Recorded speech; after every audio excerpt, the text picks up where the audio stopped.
good afternoon, and good evening, scientastic and matibay students. Welcome to our STEM 003 General Physics 1 class. Yes, okay. So, mabilis-bilis na. Sabi natin last week, face-to-face na tayo, sir, ha? Siyempre ma'am, hindi po natuloy yan kasi nga yung mga heads natin nag-come up sa isang decision. Sabi nila, Yes. ayaw naman nating biglain ang ating mga estudyante. Alangan naman na first week ng kanilang face-to-face ay exam or quizzes agad ang kanilang madaratnan sa school.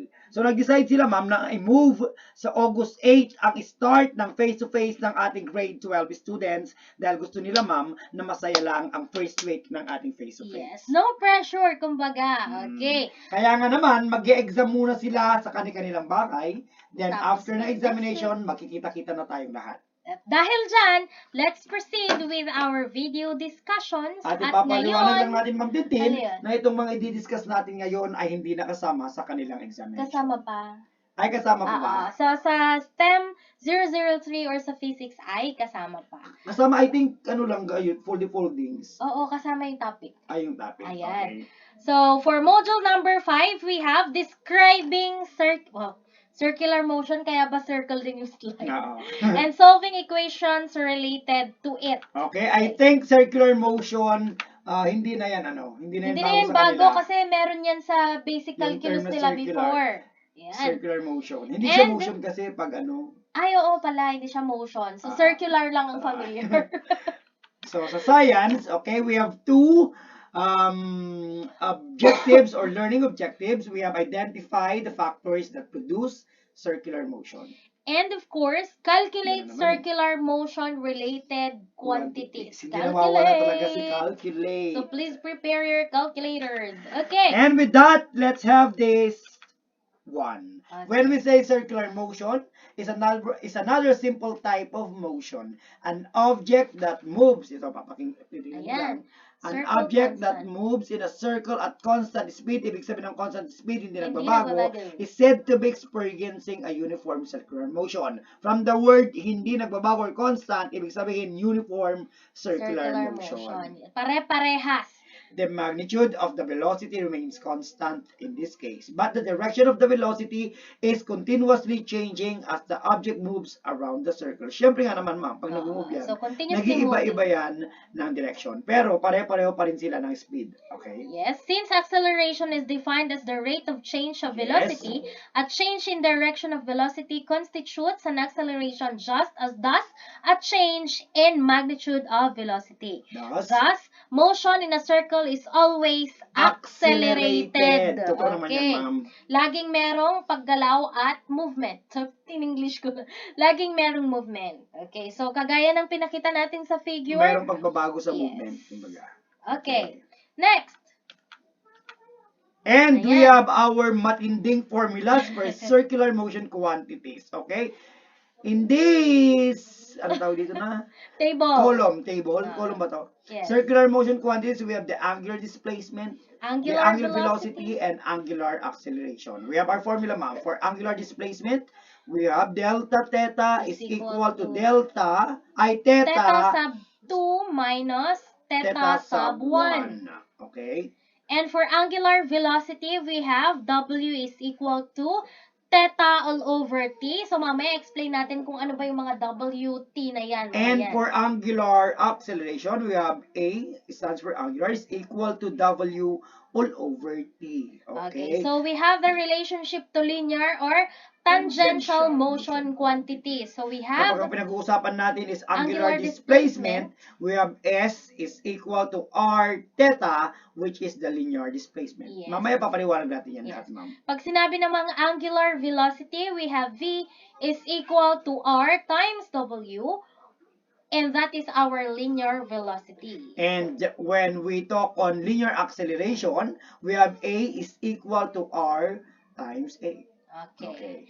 And note. take note that n measures convert otherwise. The angular radial acceleration is equal to A is equal to V squared all over T, and that is also equal R. to R, and that is also equal to W squared R. Okay. Para mas maintindihan, meron pa. Let's now proceed with With our our examples. Ay, meron pa pala. It's a prank. It's a prank. Ang tagal naman kasing ano.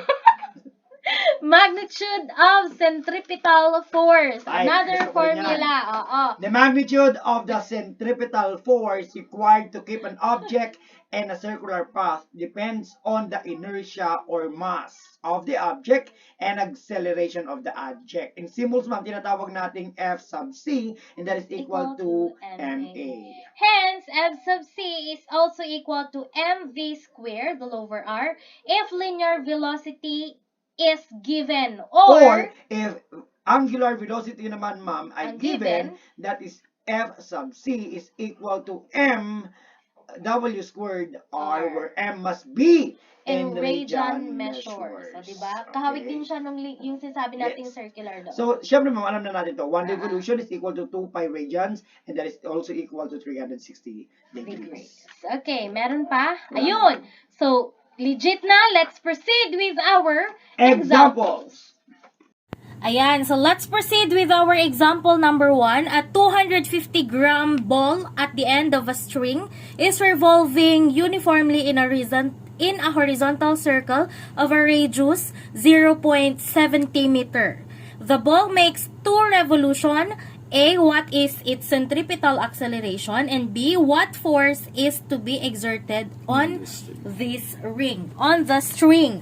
Okay, so unahin muna natin yung ating letter A. Ang hinahanap daw niya dyan is our acceleration or centripetal acceleration. Take note na sa pinakita nating PowerPoint kanina, our formula for centripetal acceleration is A angular is, letter A is equal to W is our angular velocity squared times R. And take note na hindi natin makukuha yung acceleration natin without knowing first our angular velocity. So take note, angular velocity po yan ha. And our formula for angular velocity is W is equal to theta all over time. So kukunin na muna natin yan. And para ma-solve natin yan, kailangan natin kunin yung theta natin dyan. So, ano yung theta natin? 2 revolution. Okay, so we have 2 revolution all over time. Ano yung binigay na time dito? We have seconds. Okay, so ilalagay natin dyan, seconds. Etong nakuha nating W, kailangan muna natin siyang i-convert into radian per second. Dahil sabi niya, ma'am, yes, ang angular unit daw natin. Ang angular velocity is always in terms of radian per second always. So paano natin i-convert yan? Isulat natin muna dito. I-convert natin yan into radian per second. So we have here 2 revolution all over second. So pag nagko-convert tayo, sabi natin palagi, para ma-cancel yung revolution, dapat ilalagay natin siya sa baba, rev. So, in 1 revolution, since radian ang hinahanap natin, ilang radian ang meron tayo? Nasabi din yan kanina. 2 pi radian. Okay, so we have 2 pi. 2 pi rad. Okay, so cancelled. 2 times 2 pi rad. 4 pi. 4 pi radian. Sorry, 4 pi radian. All over, second times 1 seconds. Pwede pa bang i-simplify yan? Yes, ma'am. 4 times pi. 4 times pi? Pwede nating i-direct sa calculator or pwede rin namang Yes, pwede mo siyang i-direct sa calculator or pwede mo naman din kunin yung value ni pi, which is 3.1416. Pero either way, 3.1416, ma'am, approximate yon. Yes. Mas magandang exact. pi na lang. Yung pi na lang. So, gamitin natin yung 4 pi. We have 4 times pi daw. So, pinindot ko lang yung shift. Tapos, itong nasa baba, we will get, ayan, 12.56. Okay?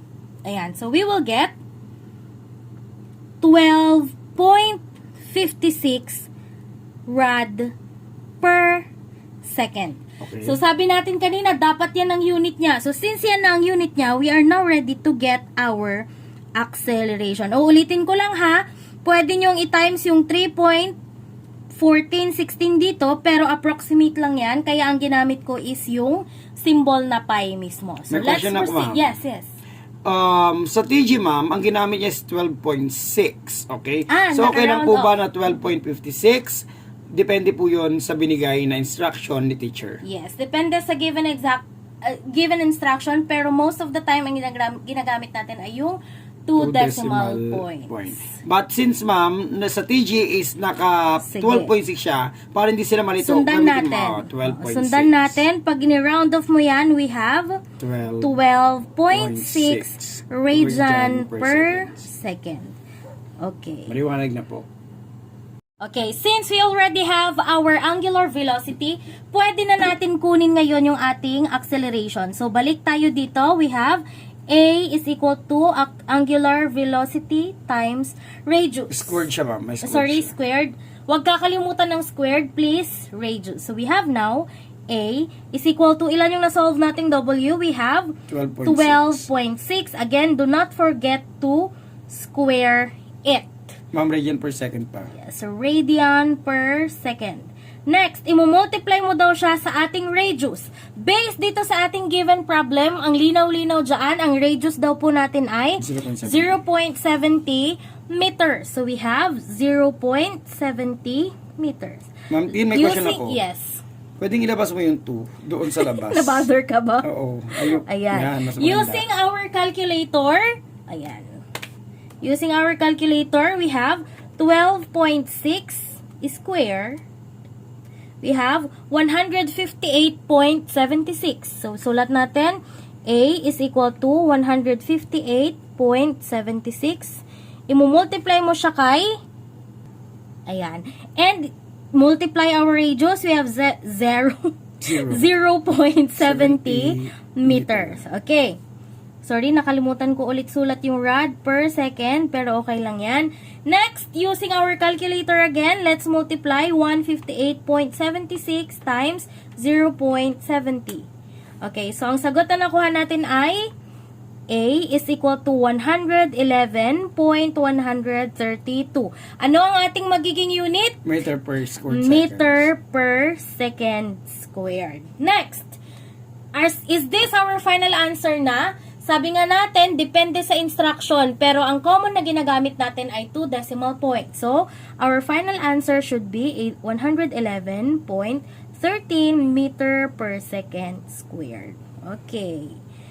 That is for letter A only. Okay. For letter B, Let's have letter B. ayan, for letter B naman daw, what force is to be exerted on the string? Okay, so take note that our formula in getting the force is equal to mass times acceleration. Tama po? Yes. And take note also na kapag force ang pinag-uusapan natin, its answer or dapat ang unit niya should be in Newton. So, meron tayong important note dito na magagamit natin. Okay. 1 Newton is also equal to? Yes. Take note that 1 Newton is equal to 1 kilogram meter per second squared. Bakit ko po in-emphasize yan, 1 kilogram? Dahil kung titignan nyo sa ating given problem, ang given po natin dyan ay grams. Ang mass natin. Yes, ang mass. So, ibig sabihin, para ma-solve natin ito, kailangan mo siya ulit i-convert into kilogram. Okay, so we have now, so ang kukunin natin muna, we have 250 grams. I-convert natin siya into kilogram. So, i-multiply mo, ayan, all over 1, imaginary, times, para ma-cancel ang gram, ilalagay natin sa baba. So, in 1 kilogram, ilang grams po ang meron tayo? 1,000. 1,000. So, very simple. 250 times 1. Ma'am, cancel mo muna yung gram. Ay, sorry. Cancel natin. 250 times 1 is 250. Copy mo yung kilogram since minultiply mo all over 1,000. And then, divide para makuha natin ang tamang timbang. We have 250 divided by 1,000. Okay, so we have now 0.25 kilogram. Next, meron na tayong mass, meron na rin tayong, asan yung nakuha nating acceleration kanina? So, upon substituting it, meron na tayong FC is equal to, ayan. So, yan yung ating acceleration. Mass, ang mass daw natin ay 0.25 kilogram. Just multiply it to our acceleration, which is 111.13 meter per second squared. 0.25 times 111.13 is equal to, ayan, F or force is equal to 27.78 kilogram kilogram per meter per second squared, or 27.78 Newton. Final answer. So that is for example number 1. Yes, let's proceed to example number 2. Isa ito sa pinakagusto kong problem, Ma'am Tintin. Yes. Okay? Madali. A 1,000 kilogram car rounds a curve on a flat road of radius 50 meter at a speed of 50 kilometer per hour. Okay? The question is, if the angle subtended by the curved path is 60 degrees, let's compute the distance. Okay? We're in length. We're talking with the length of this curved path. Parang ano siya, no? Hawig siya doon sa calculus natin. Oo. Para siyang, ang kukunin natin dyan is the arc length. Yes, Parang ganon. arc length. Okay, Mga arc ganon. length. Mamaya natin ipapaliwanag yan. Now, Ma'am Tintin, before we answer our problem in letter A, what if gusto ko munang kunin ang kanyang velocity? Okay? I want to get first the velocity of this particular problem. And we know that velocity, okay, the unit of a velocity is always in terms of meter per seconds. Okay? At sa ating problem, ma'am, ang velocity niya is in terms of kilometer per what?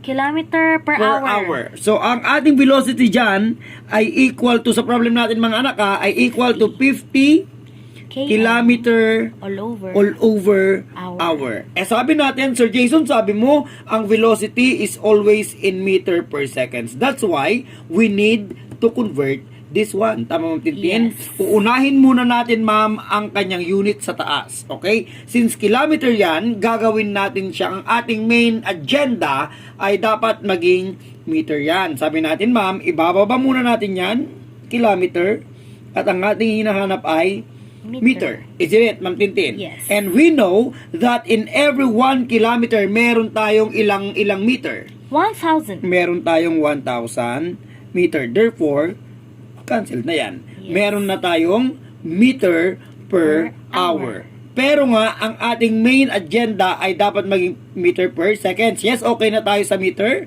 pero hindi pa tayo okay sa seconds. Yes. Okay, therefore, i-convert naman natin ang hour in terms of seconds. Okay, since nasa baba siya, itataas naman natin si hour at ang ating baba ay seconds. Since seconds nga ang ating hinahanap. In every 1 hour, Ma'am Tintin, how many seconds do we have? 3,600. Therefore, si hour ay na-cancel na rin, natira na po ay si seconds. We now have meter per seconds. And we are now ready to solve it. Tama, Ma'am Tintin? Yes. Okay, maliwanag po? Yes. Okay, using our calculator, 50 times 1,000 times 1 is equal to 5,000. 50,000. Yung mata mo Ay, naman. sorry. 50,000 meter all over 3,600 seconds. Okay, using our calculator, we have fraction.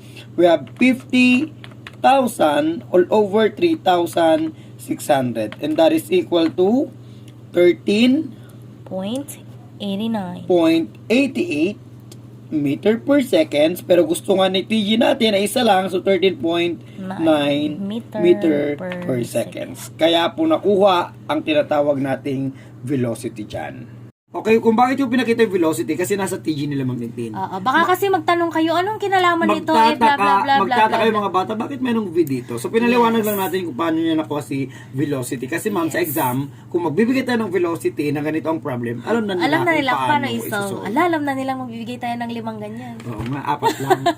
Okay, let's now proceed on our main problem. If the angle subtended by the curved path is 60 degrees, compute the distance length of this curved path. Okay, so parang ano yan, ma'am? Ang kukunin natin ay length. Yes. At alam natin, ma'am, that our S or ang tinatawag nating arc length, di ba? Naalala mo ito, ma'am? Curve, yes. Is always equal to radius times theta. Okay? Alam natin, ma'am, na sa ating problem meron na tayong radius. Anong radius natin, ma'am? Anong radius natin, ma'am? Ang radius natin ay 50 meter. Okay, so our radius is 50 meter. How about our theta? 60 Our degrees. theta is equal to 60 degrees. But wait, meron tayong problema. Sir Jason, sabi mo kanina, ang theta natin is always in terms of radian. Sabi niya, di ba ma'am? Yes. Therefore, this 60 degrees, i-convert natin into radian. Paano ba yon? So, 60 degrees, familiar ito na yung kayo mga anak, dyan, alam review. nyo na yan.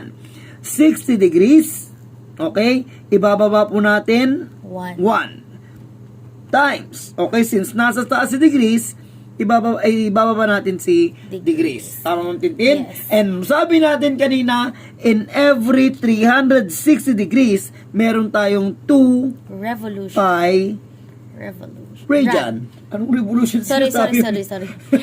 Yung mata ko kasi Oo nga. nagre-revolution.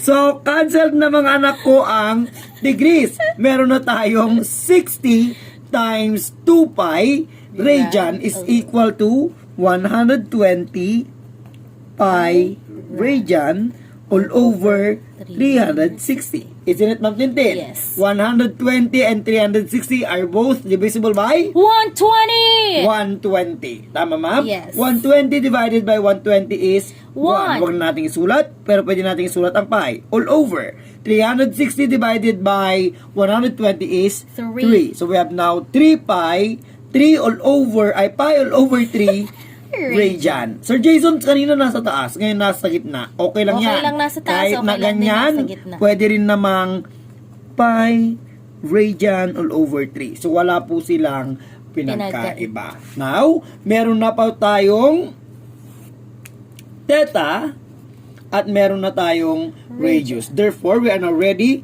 to compute for the Substitute. length of the curve. Okay? S is equal to radius times theta. What is our radius, Ma'am Tintin? Our radius is 50 50 meters. meter. Okay? I-multiply natin lang kay 3 pi pi all over 3 radian. Okay? Using our calculator, we have now Using our calculator. using our calculator, kung ano pong pagkakasulat, yun Yun ang din ang pagkakatype. pagkakapindot. So, we have now 50. Okay? Times, sabi niya, fraction yun mga anak, ipa-fraction natin.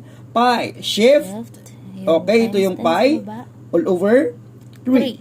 Okay, close equals. So, yan po, pipindutin lang natin yung SD. Ang lumabas ay equal to 52.359. Okay?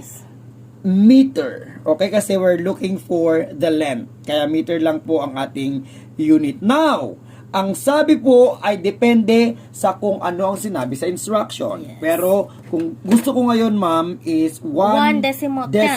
one digit Tenth. right after the Ganon. decimal point. So this is equal to 52.4 meters. Ayun. Okay, that is our final answer for problem number 2. Maliwanag, Ma'am Tintin? Yes, maliwanag na maliwanag. So that concludes our module number 5 for Okay. today's video. Alam ko at confident kami ni Ma'am Tintin na kahit papaano marami kayong natutunan sa ating mga topic. Magiging mahirap ang physics, Ma'am Tintin, pero lahat yan ay kakayanin nila dahil lahat sila ay hashtag scientific scientific student. and matibay. Okay. Ayun.